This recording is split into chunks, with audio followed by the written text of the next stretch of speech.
Olá, como é que você está? Donald Trump quer saber quem são os estudantes internacionais de Harvard e de onde eles vêm.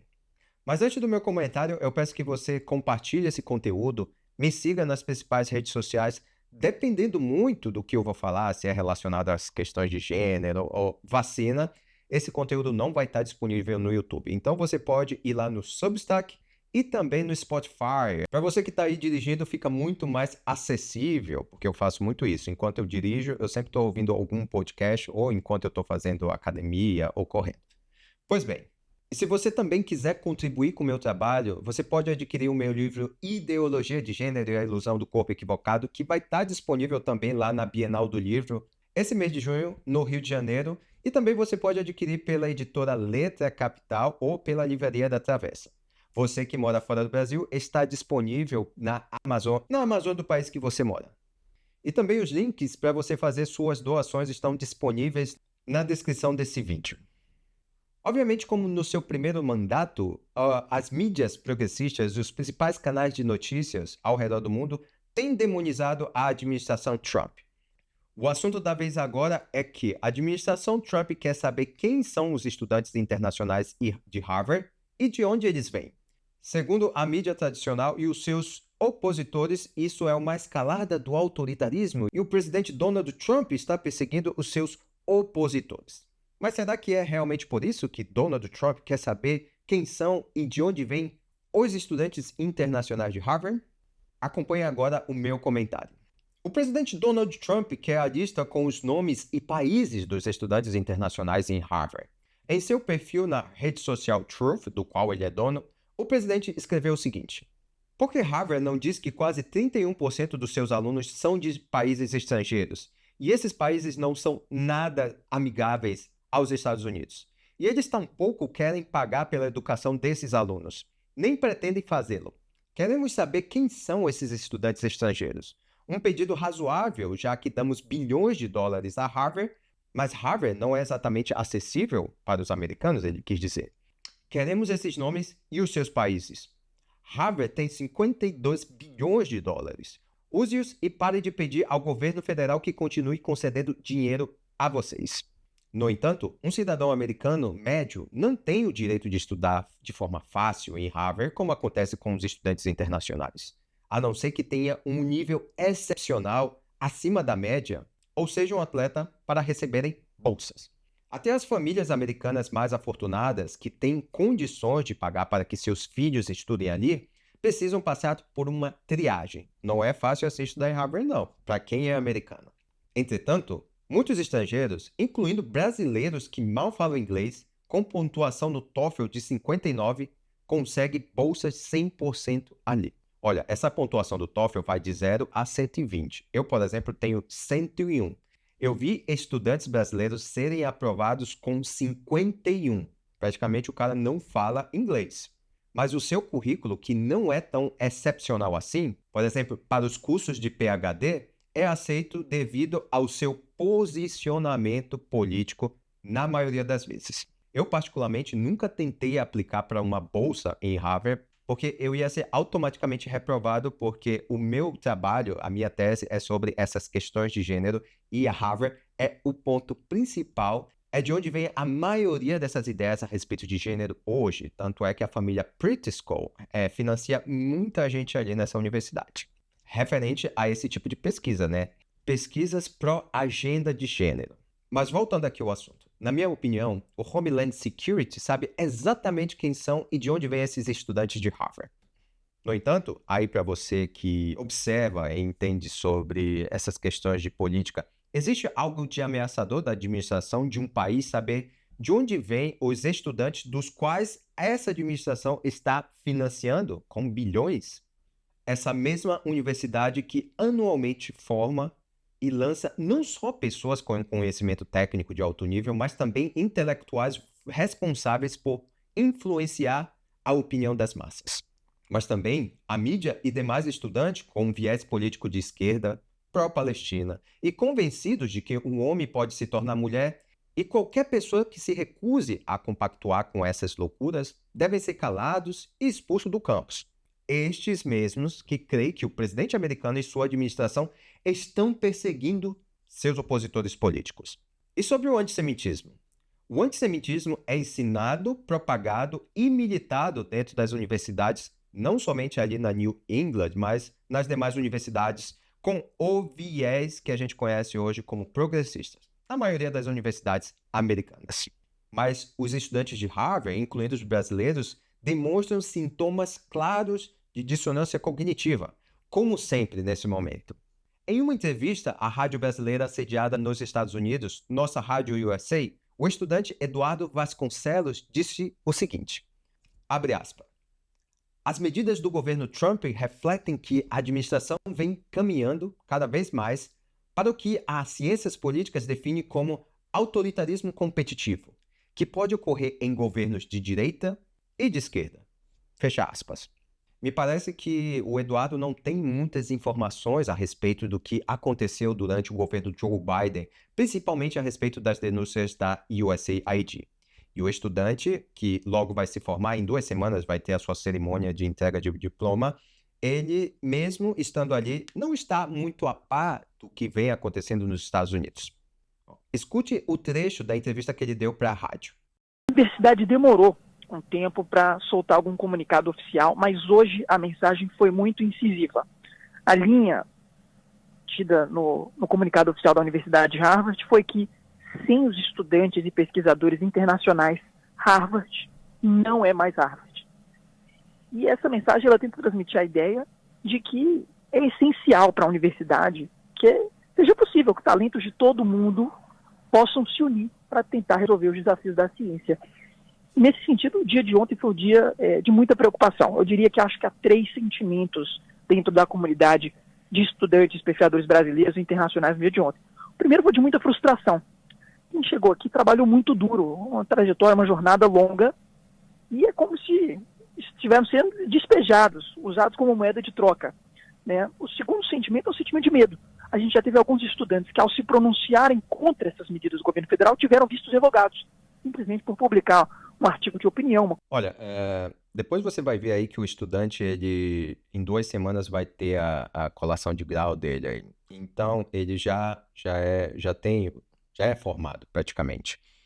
Então, o objetivo, no entanto, dele é permanecer nos Estados Unidos, porque quem se forma nos Estados Unidos ainda pode ter mais um visto de 3 anos para experiências profissionais. Mas ele é brasileiro e o Brasil precisa dessas mentes brilhantes. Já que o governo Donald Trump está sendo nocivo para essa cabeça brilhante, vamos colocar assim, o Brasil precisa desse talento no seu país. Enquanto isso, ele está reclamando de algo que é muito mais além disso, não é uma escalada autoritária, porque isso acontece e vinha acontecendo no governo Biden, muito pior, não só no governo Biden, mas no governo Obama.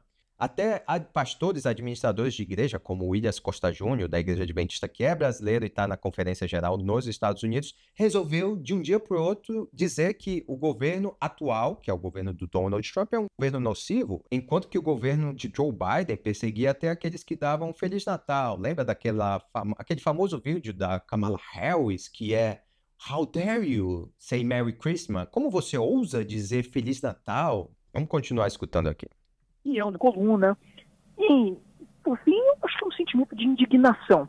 A indignação, ela se vem do fato de que a gente agora vai ter laboratórios de pesquisa da medicina, da saúde pública, né, pessoas que estavam aqui desenvolvendo novos medicamentos, vacinas, se tratando da prevenção de vacina, que laboratórios que a maioria era de estudantes pesquisadores internacionais, que caso tenham de fato seu visto revogado, né, a gente por enquanto tem uma liminar temporária que impede o governo de tornar os nossos vistos ilegais, mas caso a medida do Trump de fato entre em voga, esses laboratórios eles simplesmente param, são interrompidos.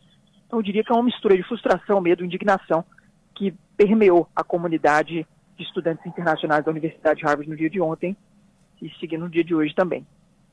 Realmente. Eduardo, no seu caso, por exemplo, você está em qual ano de curso e como é que ficaria a sua situação caso essa ação não derrube essa medida do governo federal, por exemplo? Qual seria o seu destino em junção com a universidade? Você está nesse momento no limbo, se sente nessa condição? pensa em alguma iniciativa? Como estaria, por exemplo, neste momento, a situação do Eduardo Vasconcelos? Estou no limbo, de fato. A situação é muito delicada, né? Porque os estudantes internacionais, a partir do momento que a medida saiu ontem, nós estávamos, o estado legal do país, tínhamos 60 dias para sairmos do país, mas a mesma situação um pouco mais específica, né? A restrição do governo federal, ela não se aplica só aos estudantes, mas também ao nosso período inicial da vida profissional.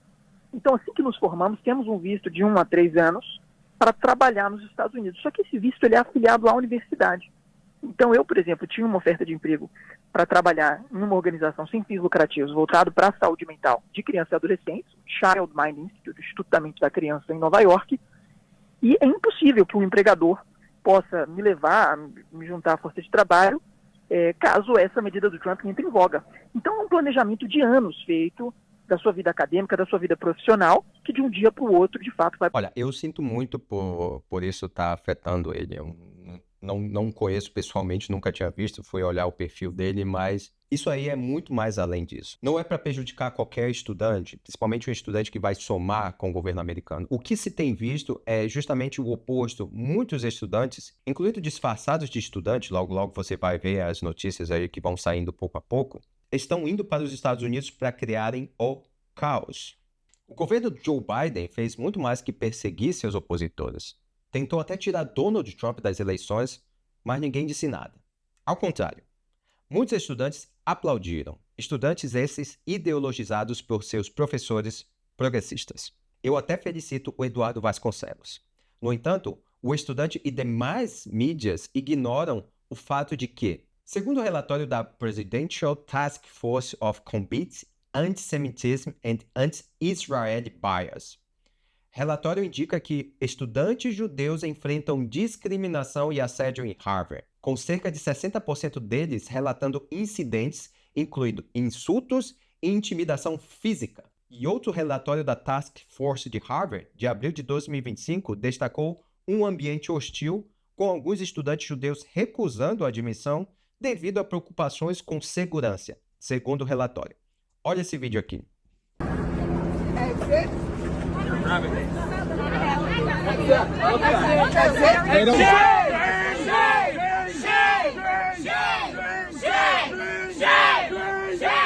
Você que não está assistindo pelas plataformas de vídeo ou está escutando no Spotify, isso aí é um vídeo de 13 segundos lá no campus da Harvard, onde os militantes pró-palestinas estão hostilizando e impedindo os estudantes judeus de adentrar a universidade. O antissemitismo em Harvard não foi suficiente para a administração tomar providências para prevenir o que aconteceu e o que vem acontecendo diariamente. Eduardo Vasconcelos e companhia esqueceu de mencionar que as taxas de criminalidade em Harvard aumentaram 55% de 2022 a 2023.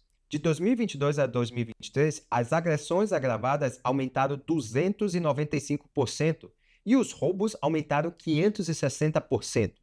Harvard adotou políticas de contratação com foco em raça, não nas habilidades excepcionais, o que pode violar as leis de direitos civis nos Estados Unidos. Harvard recebeu 151 milhões de dólares de governos estrangeiros desde janeiro de 2020, quando começou a pandemia, né? Representando mais de 13% do total de 1,1 bilhão de dólares recebido de doadores estrangeiros no mesmo período. Harvard hospedou e treinou membros do Corpo de Produção de Construção de Xinjiang, XPCC, um grupo paramilitar do CCP, que é o Partido Comunista Chinês, cúmplice de genocídio da minoria uigure, mesmo após sua designação em 2020 na lista de nacionais especialmente designados do Tesouro dos Estados Unidos, com compromissos continuando até 2024. Pesquisadores de Harvard colaboraram com acadêmicos da China em projetos financiados por um agente do governo iraniano e fizeram parcerias com universidades chinesas ligadas a avanços militares, incluindo pesquisas aeroespacial e óptica, usando o fundo do Departamento de Defesa dos Estados Unidos. Imagina, os Estados Unidos financiando um dos seus maiores algozes atuais, que é a China. Harvard fez parcerias com indivíduos ligados à base industrial da defesa chinesa, incluindo a realização de pesquisas de robótica com aplicações militares. Bom, isso é muito mais que estranho, principalmente para quem é estudante de geopolítica ou de política que compreende bem esse cenário hostil para determinados países, principalmente dos Estados Unidos, que tem sido combatido desde a Guerra Fria, né? E uma universidade americana colaborando com o Estado totalitário, que é o Estado chinês, não é estranho, é inaceitável. E no documento emitido pelo Homeland Security, a secretária Chris Norrie deixa claro que este governo está responsabilizando Harvard por fomentar a violência, o antissemitismo e a coordenação com o Partido Comunista Chinês em seu campus, disse a secretária. É um privilégio, não é um direito que as universidades matriculem estudantes estrangeiros e se beneficiem de suas mensalidades mais altas para ajudar a aumentar suas dotações multibilionárias. Harvard teve muitas oportunidades de fazer coisas certas. Recusou-se. Eles perderam a certificação do programa de estudantes e visitantes de intercâmbio por não cumprirem a lei. Que isso sirva de alerta para todas as universidades e instituições acadêmicas do país. E eu não sei se você lembra do ano passado, eu lembro que eu noticiei isso lá no F5, quando a gente fazia parte, que Claudine Gay, ex-presidente de Harvard, renunciou em 2 de janeiro de 2024, após acusações de plágio em seu trabalho acadêmico. As alegações amplificadas por ativistas como Christopher Rufo e pela deputada Elise Stefanik. As investigações apontaram que Gay usou linguagem duplicada e sem citações adequadas em sua tese de doutorado em 1997 e em outros artigos publicados também. Uma revisão inicial de Harvard identificou instâncias e citações inadequadas em 3 artigos, mas concluiu que não houve má conduta intencional, segundo a administração da universidade, tendenciosa, obviamente. No entanto, ainda em 2023, outras acusações surgiram em dezembro, incluindo duplicação em sua tese, o que intensificou a pressão pela renúncia. Segundo a universidade, as acusações não envolveram falsificações de credenciais ou mentiras no seu currículo, mas sim falhas em citar corretamente trechos de outros autores como David Cannon, Gary King e Lawrence Bulbo. Por exemplo, ela copiou um parágrafo de um artigo de 1996 que foi idêntico e ela não colocou nenhum tipo de citação. Olha, quando eu escrevi o meu livro, eu peguei todas as citações de onde eu me inspirei e de onde eu copiei literalmente e coloquei embaixo, tanto no rodapé da página do meu livro, você que tem o meu livro leu, tanto nas referências bibliográficas, para ninguém me acusar de plágio, né?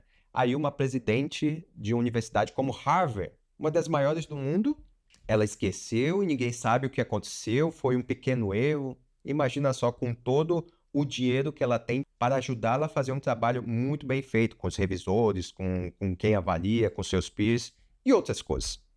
Isso parece muito mais desculpa. Críticos como o investidor Bill Ackman também questionaram sua nomeação, alegando favorecimento por diversidade, mas isso não está diretamente ligado ao plágio. A renúncia de Gay também foi impulsionada por críticas à sua resposta ao antissemitismo no campo durante audiências do Congresso em dezembro de 2023, onde sua conduta foi considerada vergonhosa pelos seus colegas de trabalho por não tomar nenhuma iniciativa, especialmente após os ataques que aconteceram ali em Israel, no dia 7 de outubro. Eu particularmente já estive em alguns eventos de Harvard. E um deles foi o evento de estudantes republicanos ali da universidade, do qual era notório o medo que eles tinham de invasão, de serem atacados, tanto que a gente não pôde nem levar mochila para esse evento com medo que entrasse alguém ali com uma arma ou alguma coisa que pudesse matar alguém de verdade. Isso é literal, hein? Isso porque um dos principais tópicos era relacionado a essas políticas de gênero e o ativismo trans dentro das universidades. Por isso que eu fui, né? Por causa do meu livro. Olha, isso é muito recente. Brasileiros cidadãos americanos também denunciam que um evento que é promovido ali em Harvard, que é o Brasil Conference, é um evento político, onde é promovido o pensamento totalitário e essa ditadura do judiciário que o Brasil está vivendo, né? O Barroso é um dos palestrantes ali. Inclusive, esse ano, o Alexandre de Moraes não pôde viajar para os Estados Unidos nesse evento porque o governo americano logo logo vai aplicar a sanção que ele merece contra os crimes que ele tem cometido no Brasil. Mas os estudantes brasileiros em Harvard não comentam sobre esses assuntos. Eles dizem que o Brasil está perfeito, que nada acontece, e que a Suprema Corte está combatendo essa direita nazifascista que começou no Brasil com a eleição do presidente Bolsonaro. Até porque muitos deles eles são patrocinados pelo Lema, por exemplo, né, que é o padrinho da Tabata Amaral, que tem promovido aí muitas políticas de gênero e de desconstrução da sociedade brasileira em nome do progressismo. E esse progressismo que tem dado muito dinheiro aí pro Lema, né? Lembra da questão ali dos absorventes, né? Quem é que ia abastecer ali os absorventes nos banheiros se o governo fosse obrigado a fornecer para as mulheres de forma gratuita? Obviamente, o Lema e suas empresas. Olha, o que o presidente Donald Trump quer impedir é que os inimigos americanos tenham guarida dentro das universidades e que o pagador de imposto não tenha que patrocinar isso, ditaduras como o PCC na China e os terroristas do Hamas, esses que fomentam o pró-Palestina nas universidades. Os estudantes estão alheios referente a isso porque eles têm sofrido lavagem cerebral desses professores que têm sido fomentados por esses governos internacionais, né? A gente tem muitos exemplos a respeito disso.